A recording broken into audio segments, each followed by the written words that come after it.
Quero saudar você que se predispôs a estar na casa do Senhor, com a paz do nosso Senhor Jesus Cristo. Amém. Que a paz do nosso Senhor Jesus Cristo Ele possa inundar o seu coração. Que quando no momento que você estiver sentindo dores, que você estiver sentindo dificuldades, onde faltar a esperança, que a paz do nosso Senhor Jesus Cristo abunde o seu coração.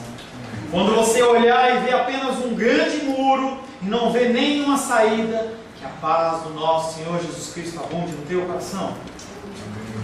Quando você estiver vivendo a vida, quando você encontrar esse zambu de caroço na rua, lembre-se que um dia você também já foi esse zambu de caroço.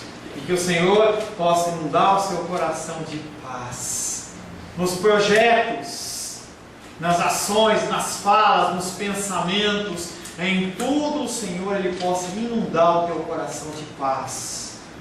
Na madrugada, quando a Helena começar a chorar, querendo mamar, ou por nada, que a paz do Senhor enche o teu coração. Glória em nome de Jesus. Que o Senhor possa ser tudo em nós, que Ele possa nos abençoar, que o Senhor possa realmente ser pleno nas nossas vidas, que cada espacinho do nosso ser, cada pedacinho do nosso ser possa ser preenchido pela presença dEle. E cada vez mais, apesar da gente não ter cantado direito, que cada vez mais nós diminuamos e Ele cresça. Que cada vez mais Ele resplandeça nas nossas vidas e através das nossas vidas. Que cada vez mais nós possamos ser instrumentos nas mãos do Redentor. E quando Deus olhar para baixo, olhar especificamente para você e fala: ali vai um filho amado em quem eu me alegro. Ali vai uma filha amada em quem eu me alegro. Com falhas, com defeitos, mas confiante no Senhor. Amém, meus queridos? Sou feliz de estar neste lugar com você, louvando, adorando e bendizendo o santo nome dEle. Nós estamos marchando, porque a palavra certa é essa, marchando no Evangelho de João capítulo 9, e o Senhor tem nos abençoado com ensinamentos tremendos. Eu tenho sido grandemente edificado nas coisas que o Senhor tem falado ao meu coração, e eu espero que também o Senhor fale ao teu coração. Peço a Deus que, apesar deste instrumento falho, cheio de falhas, você possa receber a palavra do Senhor. Que Ele possa cumprir o que eu não consegui. Que o Espírito do Senhor possa te dar o espírito de entendimento. Que o Espírito do Senhor possa falar através da minha vida para o teu coração. É a minha oração nesse momento, em nome de Jesus. Amém. Em nosso último encontro, estivemos meditando sobre o tema: em Cristo vivemos o novo. Somente em Cristo nós temos o novo. Uma roupa nova, usa um pouquinho, daqui a pouco ela não é mais nova. As pessoas na virada do ano usam branco na virada do ano para tentar definir alguma paz, mas quando começa janeiro, fevereiro, já percebe que as coisas são iguais. As pessoas estão hoje no carnaval pulando, dançando, se embriagando, tendo relações sexuais ilícitas, fazendo toda sorte de coisas e atrocidades, porque elas querem algo novo. Elas precisam de algo para renovar o seu coração, mas o único renovo é Cristo. Em Cristo vivemos o novo. Novas experiências são a tônica dos nossos dias. As pessoas elas procuram novas experiências. Por novas sensações, pessoas praticam esportes radicais. E às vezes você vê as pessoas fazendo cada coisa que você fala assim: por que a pessoa está se colocando nesse tipo de perigo, nesse tipo de situação? Em prol dessas novas emoções, as pessoas adulteram. Buscam um complemento que não conseguem encontrar no seu lar. As pessoas roubam, assaltam. As pessoas rompem qualquer ordenança divina em prol de um prazer momentâneo. O problema é que esse prazer ele é apenas momentâneo. Tudo que eu e você praticamos que não é pautado na palavra de Deus gera consequências. Algumas mais amargas, outras menos amargas, mas sempre há consequências. O versículo que ficou da semana passada foi João 9,31, que diz: sabemos que Deus não ouve os pecadores, mas se alguém é religioso e faz a sua vontade, é este, e ele escuta. O ex-cego, que ficara aprisionado por décadas em sua cegueira, ele aprendeu que a novidade de vida não veio através da sua religião, da sua frequência no templo, mas veio através de Jesus. Ele, que vivenciou um milagre inédito, a palavra de Deus diz que nunca tinha se ouvido falar de um cego que tinha tido os olhos abertos, um cego de nascença. Ele viveu um milagre inédito. Ele acabou por valorizar muito mais a sua libertação espiritual ao invés da sua libertação física. Eu, sinceramente, não sei se eu tinha agido como ele agiu. Talvez eu fosse fazer outras coisas, contemplar, simplesmente sentar numa praça e ficar horas e horas olhando para a natureza, porque aquele homem não tinha a possibilidade de enxergar. Prazeres, eles vão e vêm e vão. Uns dias são de alegria e você atesta isso, e outros são de tristeza. Não são todos os dias alegres, também não são todos os dias tristes. É uma oscilação na nossa vida.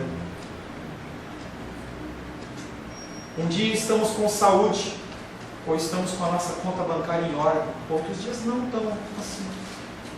Mais bagunça, mais confusão. Em Cristo nós somos renovados a cada dia. Podemos olhar para as circunstâncias da vida, como elas são circunstâncias, e elas são temporais. A situação que eu passo, que você passa de dificuldade, ela não é para sempre.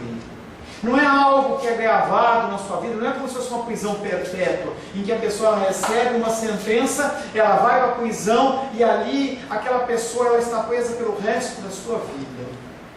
Algumas semanas atrás eu finalizei uma série de televisão que falava sobre um homem em que era chamado como Unabomber, e aquele homem ele mandava uma série de bombas para mostrar sua insatisfação com os diversos órgãos governamentais.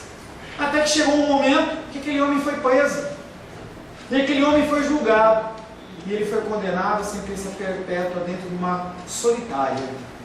E mostra a cena daquele homem sendo carregado. E quando ele abre, o homem que estava acostumado a viver na natureza, com liberdade, ele entra e olha aquela cela, que não tinha nem luz para fora, luz solar.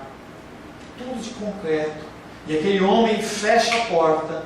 Ele sabia que nunca mais ele ia sair daquilo. Essa realidade sobre as minhas lutas e as suas lutas, ela não existe. Nossa luta ela é temporal. Em Cristo somos renovados a cada dia. Podemos olhar para as circunstâncias da vida, certo que elas são temporárias. E para aqueles que são filhos de Deus, um tempo na eternidade se aproxima de abundância e de alegria. Jesus está voltando. Jesus está voltando. Ele está voltando. Ele está voltando. E quando Ele voltar, essa luta sua, ela vai ser totalmente eliminada. E o período de toda a eternidade que você vai passar com o Senhor, vai ser com taxa zero de dificuldades, tristezas e qualquer tipo de dissabor. Glória a Deus por isso. Você tinha que se apoiar nisso. Você tinha que acreditar nisso como uma grande verdade. O Espírito e a noiva dizem: vem, Senhor Jesus. Você tem que ter isso na sua boca. Vem, Senhor Jesus. Maranata, vem, Senhor Jesus. A palavra de hoje tem como título Ouvindo a Deus. Não barulhos. Não barulho do ventilador. Não barulho de alguém que passa. Mas ouvindo a Deus. Essa poluição sonora nos atrapalha. O carnaval, essa barulheira, nos atrapalha. O labor diário, esse barulho que faz, nos atrapalha. Coisas nos afastam de ouvir a Deus. Todo esse tempo que nós estamos trabalhando nesse advento do cego, que deixou de ser cego para ser um ex-cego, ele trata junto à multidão e trata junto aos fariseus, tentando mostrar para aqueles homens que há uma saída, mas aqueles homens continuam cegos. O barulho da lei, a poluição sonora da lei, impede aqueles homens de ouvir. A religiosidade impede aqueles homens de ouvir. Quantas pessoas têm os seus ouvidos fechados devido a esta poluição? Cada um de nós tem uma poluição que impede nós de aproximarmos de Deus. Quero convidar você a abrir a palavra de Deus no Evangelho de João, capítulo 9.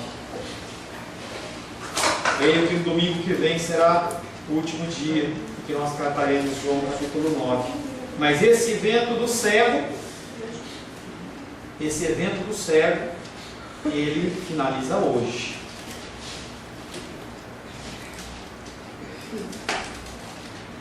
João capítulo 9, verso 31 em diante.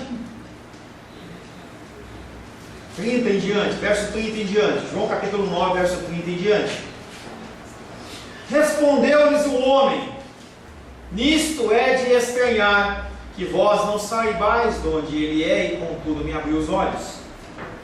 Sabemos que Deus não atende a pecadores, mas pelo contrário, se alguém teme a Deus e pratica a sua vontade, a este atende. Desde que há mundo, jamais se ouviu que alguém tenha aberto os olhos a um cego de nascença. Se este homem não fosse de Deus, nada poderia ter feito. Mas eles retrucaram: tu és nascido todo em pecado, e nos ensina a nós. E o expulsaram. Ouvindo Jesus que o tinham expulsado, encontrando-o, lhe perguntou: crês tu no Filho do Homem? Ele respondeu e disse: quem é, Senhor, para que eu nele creia? E Jesus lhe disse: já o tens visto, e é o que fala contigo. Então afirmou ele: creio, Senhor, e o adorou. Palavra do Senhor. Amém? Amém. Senhor, em nome de Jesus, quero, Pai querido, agradecer a Ti pelo tempo em que nós estudamos a respeito deste cego de nascença, que teve os seus olhos abertos através da ação milagrosa, sobrenatural do Senhor Jesus. Queremos, Pai querido, pedir que o Senhor continue nos falando. Estamos nesta noite carentes de ouvir a Tua voz. Nós precisamos, Pai querido, como um carro com o tanque vazio, nós precisamos que o Senhor nos encha de Ti. Por isso, Pai, pedimos que o Senhor fale conosco, que o Senhor nos dê instrução. Peço, Pai querido, que o Senhor me utilize como instrumento da Tua vontade. E mais uma vez peço que o Teu Espírito de entendimento possa trazer um recado santo ao coração dos meus irmãos e das minhas irmãs, em nome de Jesus. Amém. Ouvindo a Deus. Nós precisamos ouvir a Deus. Tem certos momentos da nossa vida que nós temos que parar tudo e falar assim: não, agora eu vou ouvir a Deus. Eu vou me dedicar em ouvir a Deus. Não simplesmente tocar a vida, segunda, terça, quarta, quinta, sexta, sábado, domingo, segunda, terça, quarta. Não é isso. Não é isso. Um dos problemas, por exemplo, da reza, no sentido da reza, é você fazer a coisa de forma mecânica. Não é as palavras que são faladas, e sim você fazer de forma mecânica sem você meditar. E nós temos agido em relação a Deus muitas vezes de uma forma mecânica. Nós não ouvimos a Deus. Nós achamos que as nossas necessidades elas são urgentes demais, as nossas decisões elas são urgentes demais, e nós temos que receber uma resposta rápida. O advento do fast food, você chega lá, paga, plim plim, saiu a sua comida, saiu o seu hambúrguer, sua pizza, sua comida, que quer que seja, tudo pré-fabricado. Parece que as coisas de Deus também são assim, e não são. E quando você abre mão de ouvir a Deus, você se machuca. Eu me machuco, porque as decisões nossas acabam sendo pautadas apenas em nós mesmos. O primeiro versículo que nós vamos meditar dentro de ouvindo a Deus é João 9,34, que diz que eles replicaram, eles rosnaram, eles bateram o pé e disseram: tu és todo pecado desde o nascimento e quer nos dar lições? Quem é você para falar para mim o que eu tenho que fazer? Quem é você? Qual o seu grau de estudo? Como que está a tua conta bancária? Quantos anos de teologia você estudou? Quantas vezes você leu a Bíblia? Quantos anos de idade você tem? Eu, 50 anos de idade, vou ouvir o Filipe, com 20 e poucos anos de idade. Quem é o Filipe para me ensinar algo? Esse foi o problema dos fariseus. Essa é a ótica da dificuldade que aqueles homens tinham. Os dirigentes foram encurralados e perderam as estribeiras. Há muitos anos atrás, eu gosto, quando a gente vai lá visitar o irmão Paulo, a gente joga sinuca. E quando você está jogando sinuca, que é aquela mesa com os buracos lá, se você não sabe, e aí chega uma hora que a bola ela fica numa posição em que você fica assim, quase sem saída para jogar. É difícil. E o termo para isso é que você está esnucado, você está sem saída. Foi como aqueles homens se encontraram.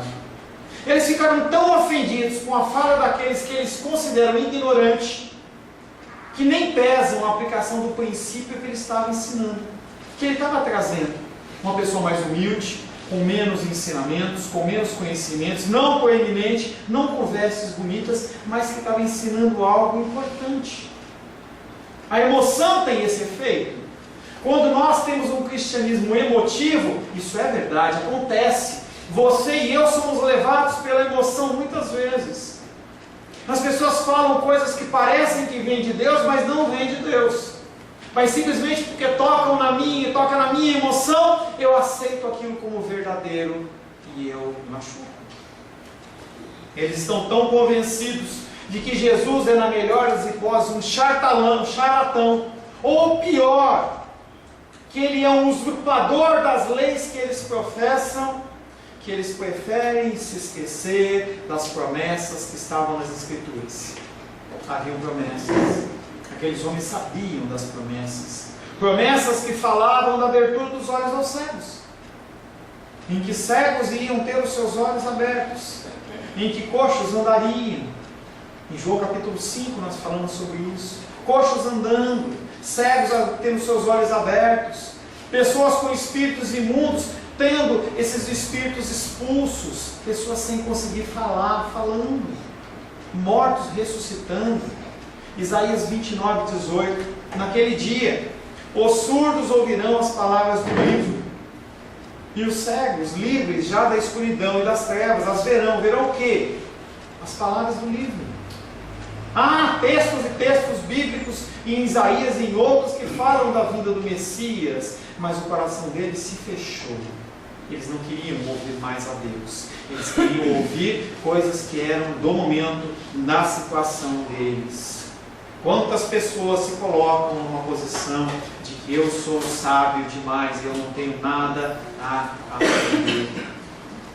Hoje, nós temos palavras que não se falam das palavras que têm que ser faladas, que são o fim dos tempos.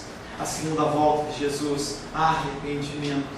A tônica de hoje é novas emoções, novas alegrias. Você satisfazer a sua vontade, o seu desejo. Você ter o seu coração satisfeito, mesmo que momentaneamente. Tomar aquela dose de droga até a próxima dose de droga. Tomar a bebida até que você sinta a necessidade da próximo gole da bebida. E as pessoas elas caminham dessa maneira. E as igrejas têm alimentado isso. As igrejas têm falado para as pessoas que não, o caminho não é um caminho de arrependimento. O caminho certo é um caminho de você ser feliz. Para eles, a opinião daquele cego não conta. Eles foram feridos pela inconveniência deste homem que não estudou nas sinagogas e que os derrota no seu próprio jogo. Eles chamam ele para a sinagoga, chamam eles para a discussão, e aquele homem ignorante vence eles. E a única coisa que eles podem fazer é agredi-lo e o expulsam. João capítulo 7, verso 49, expressa a opinião dos fariseus em relação às pessoas. Quantos sacerdotes acham que as pessoas que estão na igreja são como esses? João 7, 49, quando esta plebe que nada sabe da lei é maldita. Quem é você para falar que eu, pastor Paulo, estou errado? Quem é você que não estudou teologia para dizer que eu estou falando uma coisa errada, ou que eu estou agindo de uma maneira errada?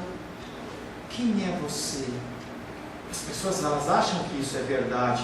Não toca no ungido do Senhor. Eu falo como se eu tivesse Deus falando.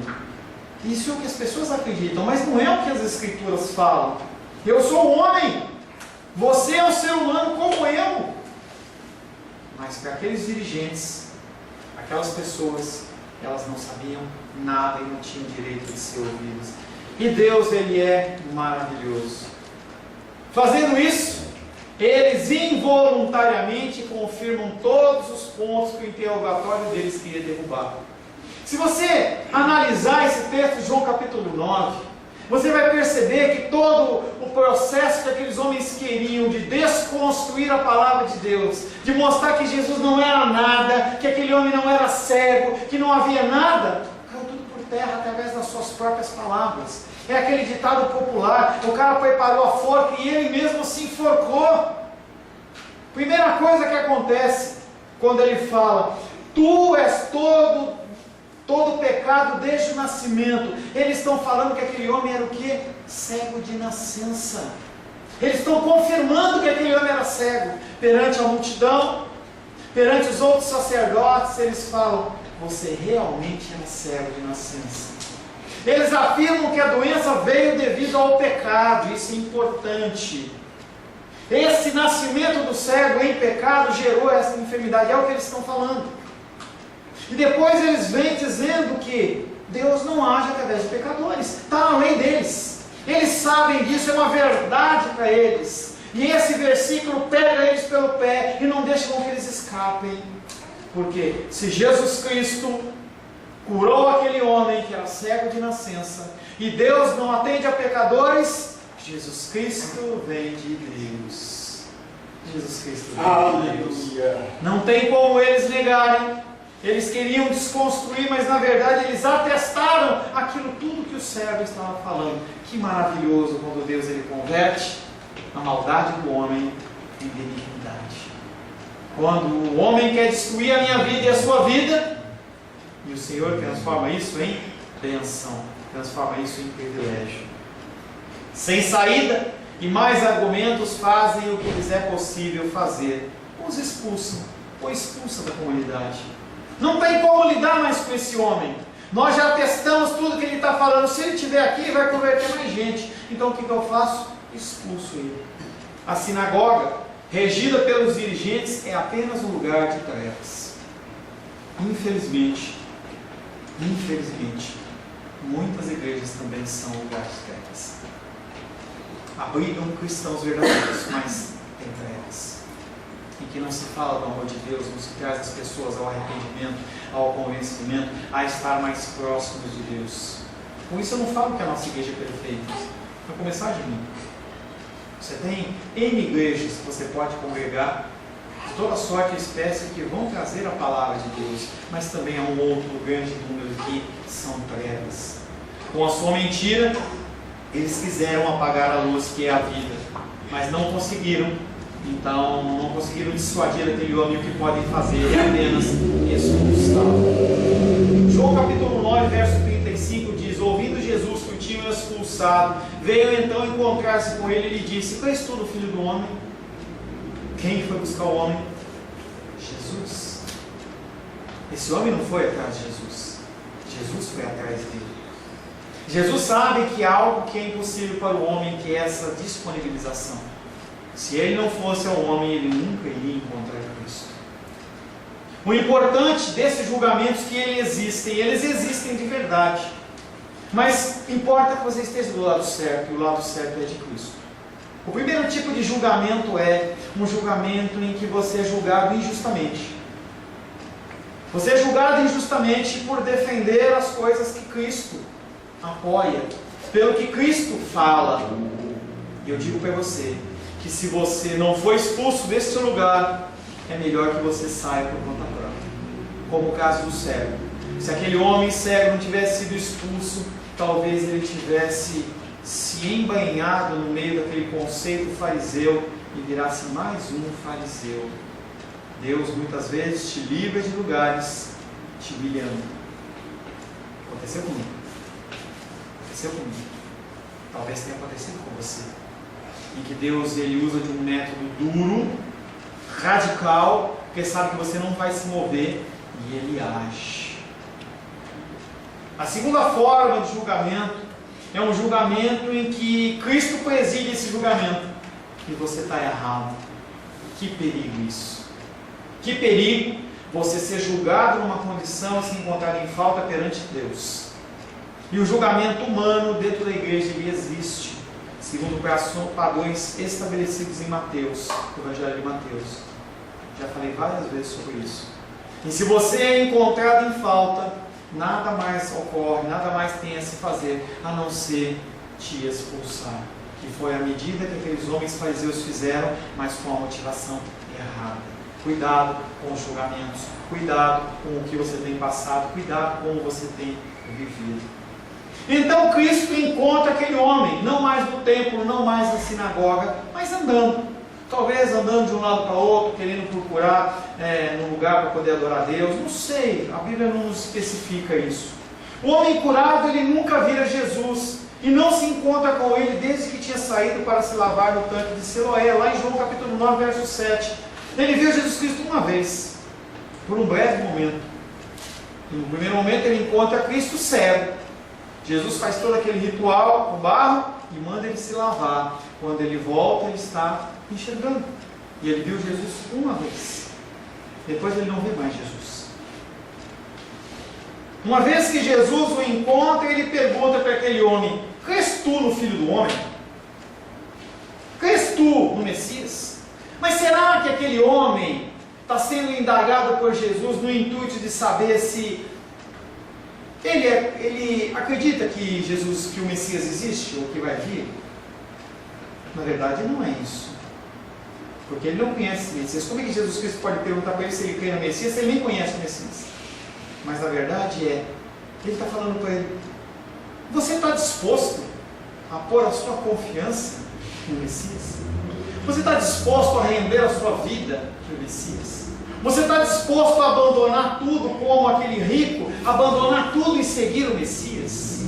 Todas essas perguntas estão embutidas em: crês tu no Filho do Homem? Sempre a iniciativa é de Jesus. Sempre. Sem Cristo, nós somos mortos no pecado. Não há possibilidade de você, por conta própria, encontrar Cristo. Não tem a possibilidade de você, por conta própria, olhar para si e falar assim: realmente eu estou agindo errado nesse ponto e eu vou mudar. Se o Senhor, através do Espírito de Deus, não te constranger, não te... você, aquele entendimento, aquele arrependimento, você vai continuar caminhando. Se a gente for parar agora e cada um for contar a história da sua vida, nós vamos identificar claramente o toque de Cristo. Na minha vida é claro, creio que na sua vida também é claro. Em algum momento Deus te tocou e Ele te resgatou, porque antes você era morto em pecado. Essa iniciativa ocorreu também lá em João capítulo 5, verso 14, lá no tanque de Betesda.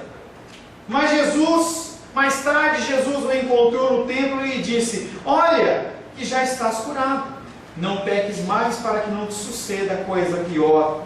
João capítulo 5, verso 14 e João capítulo 9, 35 diferem de uma coisa muito importante.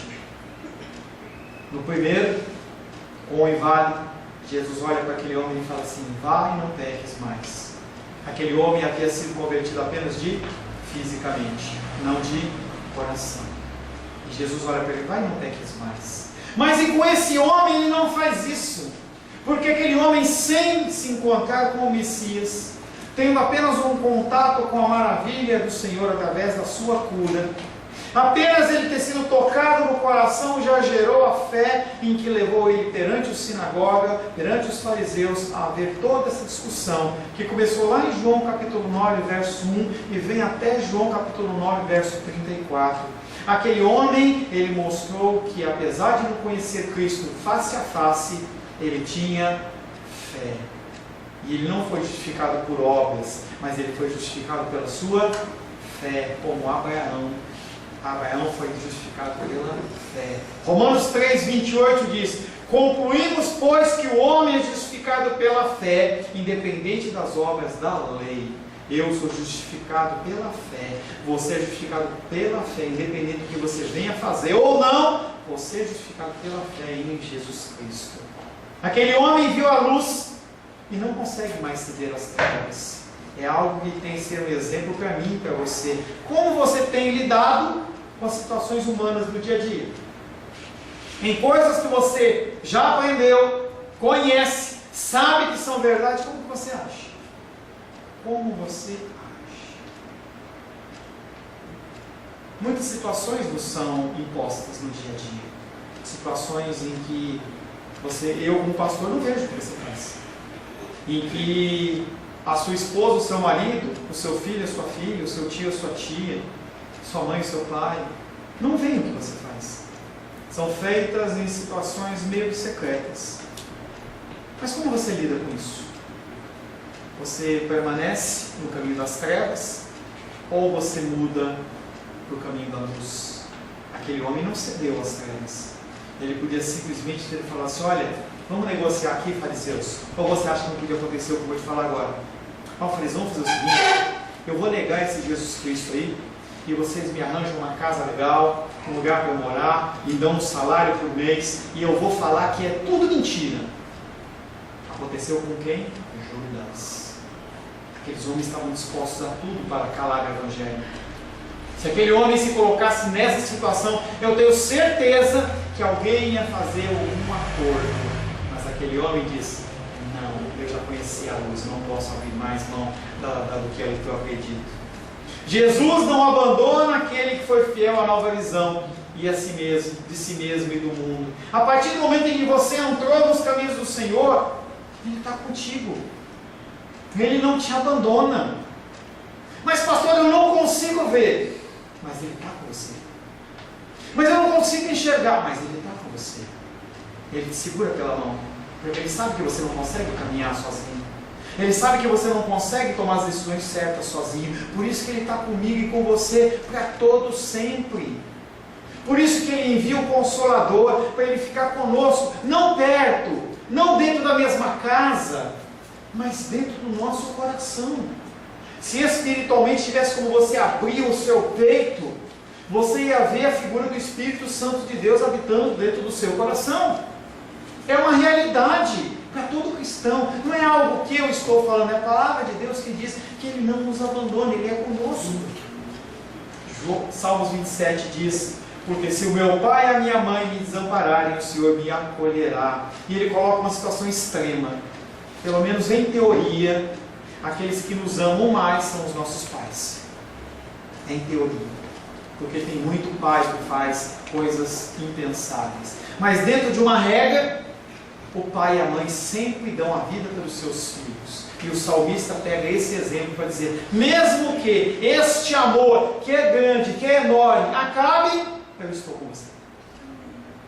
Com sua pergunta, Jesus termina o trabalho de iluminação que havia começado. Crês tu no Filho do Homem? Crês tu no Filho do Homem?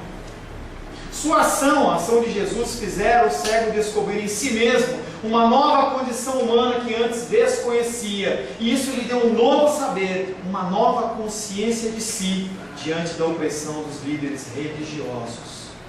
João capítulo 9, 36 e 37, ele respondeu, perante aquela pergunta de Jesus: quem é ele, Senhor, para que eu nele creia?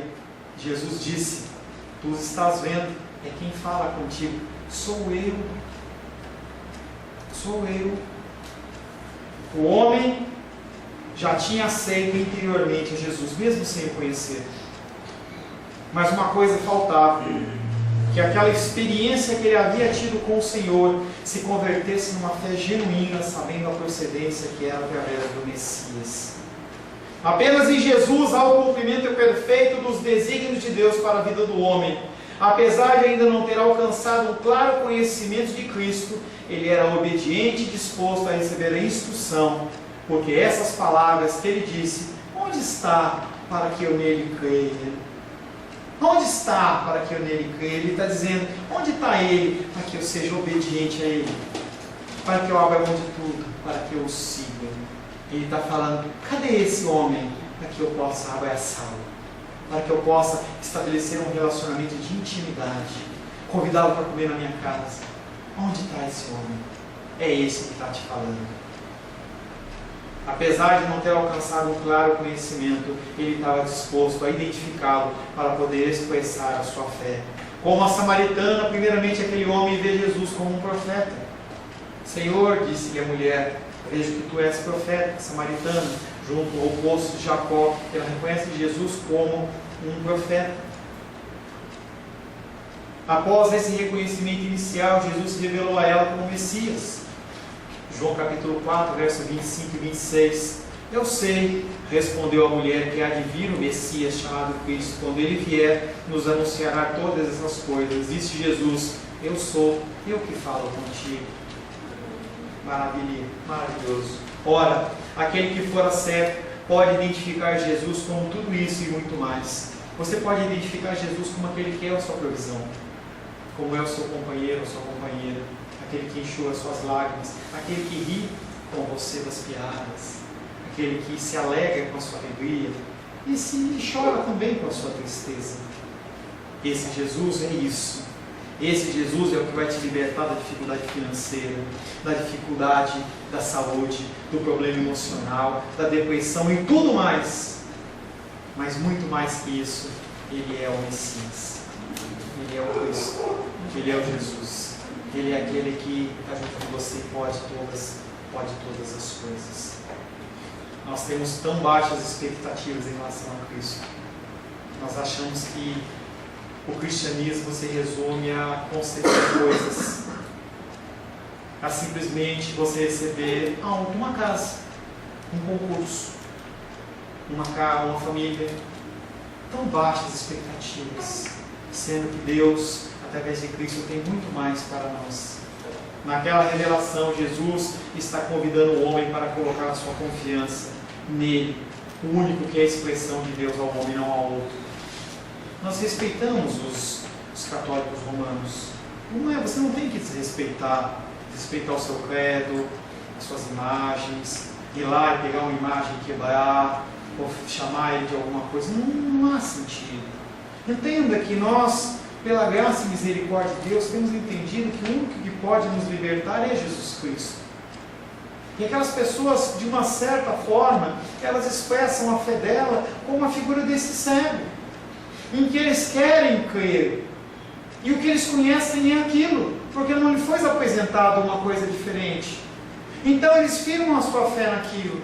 Então quando você vê alguém fazendo uma romaria, andando de joelhos até a Aparecida, não tripudia dessa pessoa, ou não fala mal dessa pessoa, entenda que ela de alguma maneira está tentando expressar a sua fé.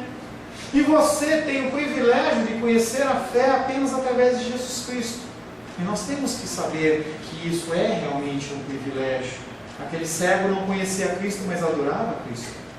Ele adorava o Messias, ele adorava o Senhor. Quando ele se apresenta, a reação dele está em João 9,38. Aquele homem não falou assim, eu vou pensar, eu não vou ali dar uma volta, eu vou consultar os universitários, não. Então afirmou ele, creio, Senhor. Foi automático, foi instantâneo. Aquilo estava borbulhando no coração dele. Ele precisava dizer, eu creio, Senhor. É você? Que realmente isso que está incendiando o meu coração é você? Eu creio. E aí o que ele faz é se prostrar. Ele se curva. É uma atitude que no Antigo Testamento está dizendo assim, eu me submeto a você. É como o boi, quando você coloca aquela canga, eu me submeto a você. É como você coloca o arreio na boca do cavalo, eu me submeto a você. Posso ser rebelde, querer pular, mas aquilo te controla. A resposta do homem, ela é instantânea. E quando fala aqui, Senhor, esse Senhor é uma palavra que em grego, ela carrega algo que é muito mais do que alguém que tem autoridade. Ele está falando Messias, Rabi, mestre. Ele reconhece com esse Senhor aqui que Jesus Cristo, ele é Deus. Naquele momento, de forma automática, não era apenas um Senhor momentâneo, mas era o Senhor. O verbo assume o sentido de adorar. Quando ele se prostra, ele está adorando. E eles sabiam que a adoração só podia ser a Deus. O que fora certo, expulso da sinagoga como pecador, inimigo de Deus, ficou excluído das instituições religiosas que monopolizam o culto a Deus. Em seu lugar, encontra um novo santuário. Não um santuário de parede, O irmão Paulo está lá construindo uma igreja bonita. Quando você não tiver o que fazer, ou quando você tiver o que fazer, liga para o irmão Paulo, fala: irmão Paulo, eu quero ir aí.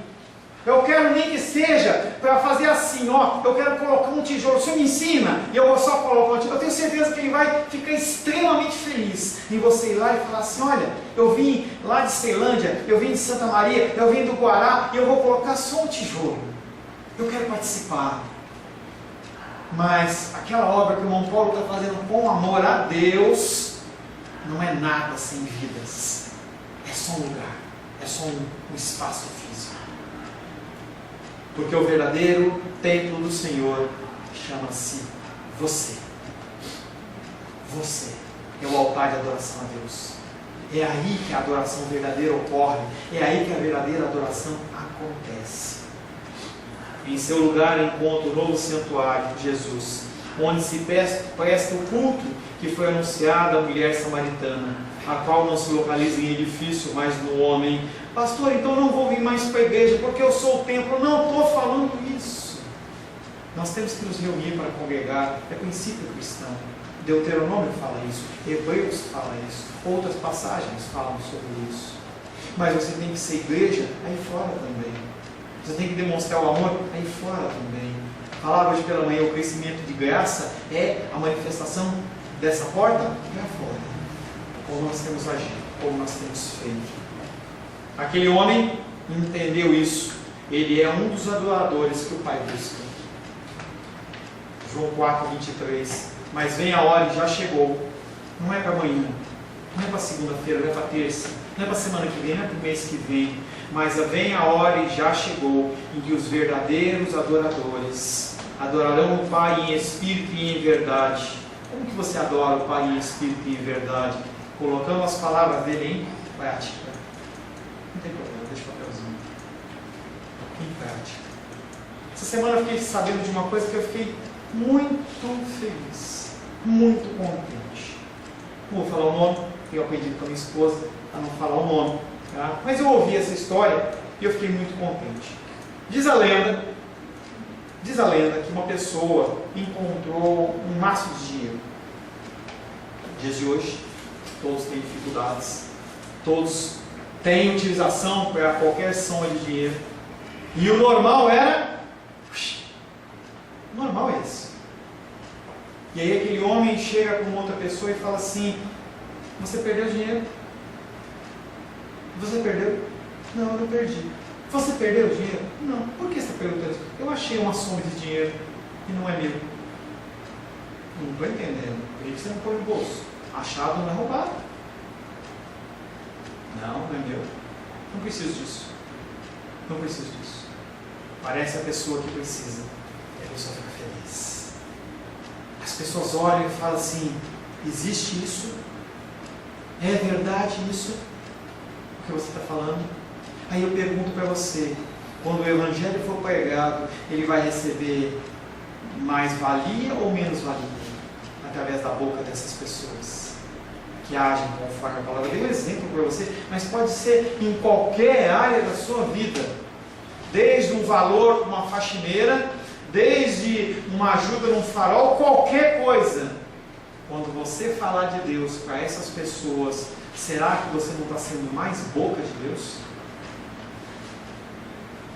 Vem a hora e já chegou em que os verdadeiros adoradores adorarão o Pai em espírito e em verdade. Porque são esses que o Pai procura para seus adoradores. A adoração formal existe. Nós estamos em adoração formal. Nós temos um tempo de louvor, nós temos um tempo de oração, nós cantamos, nós falamos algumas coisas, damos recados, damos a bênção apostólica e vamos embora. Mas o culto realmente ele começa daqui para fora. No episódio do cego é exposto o aspecto central da libertação que Jesus leva ao homem, que consiste em devolver-lhe a consciência. Como é que eu vou ouvir a Deus? Usando o cérebro, usando a sua mente. Ele te deu uma mente para você pensar, não para você sendo levado como um boi dentro de uma boiada, não é para isso. Jesus Cristo, o aspecto central é trazer aquele homem à consciência. Porque aquele homem não pulou, não dançou, mas ele falou da palavra, e é isso que nós temos que fazer. São as obras de Deus que são o veículo do seu amor e mostram em Jesus o objetivo da plenitude humana. Aprendemos também nesse episódio que devemos sempre ouvir a Deus, seja quem for que Ele use para isso. O objetivo é que Deus sempre nos encontre dóceis e submissos, ainda que Ele empregue uma pessoa totalmente insignificante e desprezível para nos instruir. Pessoas se levantam para te instruir, para me instruir, e nós fechamos nosso coração. Somos encontrados perante Deus como soberbos. Não há uma praga mais danosa do que nós temos os nossos ouvidos fechados. Orgulho, soberba, ninguém precisa me ensinar nada. Lembre-se que frequentemente ocorre que Deus intencionalmente escolhe pessoas más e indignas para nos instruir e aconselhar, a fim de massacrar o nosso orgulho. Com esse orgulho nós não nos aproximamos de Deus. A boa notícia é que Jesus Cristo, Ele na sua fidelidade como Deus, Ele não nos abandona. Eu tomo decisões erradas todos os dias. Você toma decisões erradas todos os dias, mas mesmo assim, o nosso Jesus, o meu Jesus, o seu Jesus, Ele continua fiel e Ele não muda. Cada dia é uma oportunidade de você novamente se converter, novamente você se prostrar perante o Senhor e ouvir a sua voz. Ele continua falando. Ele continua falando. Feche seus olhos.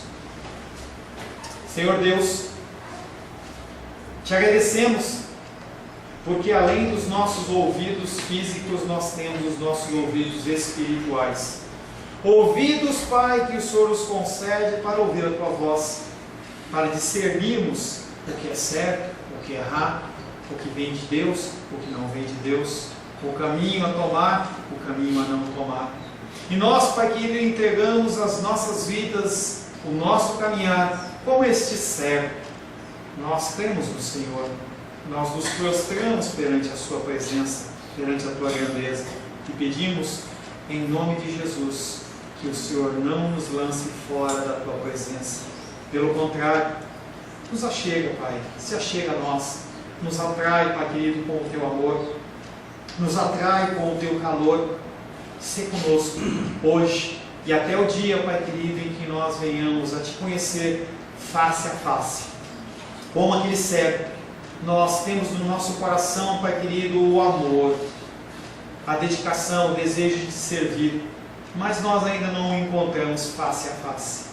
Mas cremos que um dia que se aproxima, um dia, Pai querido, que cada dia que passa diminui o tempo, para nós nos encontrarmos com o nosso Salvador, o nosso Messias, em que Ele vai ter todo o tempo do mundo para nos segurar num abraço bem gostoso e apertado, para falar das Suas maravilhas. Nós te pedimos isso a Ti, Pai, que nos preserve nos Teus caminhos, em nome de Jesus. Amém. Glórias ao Senhor.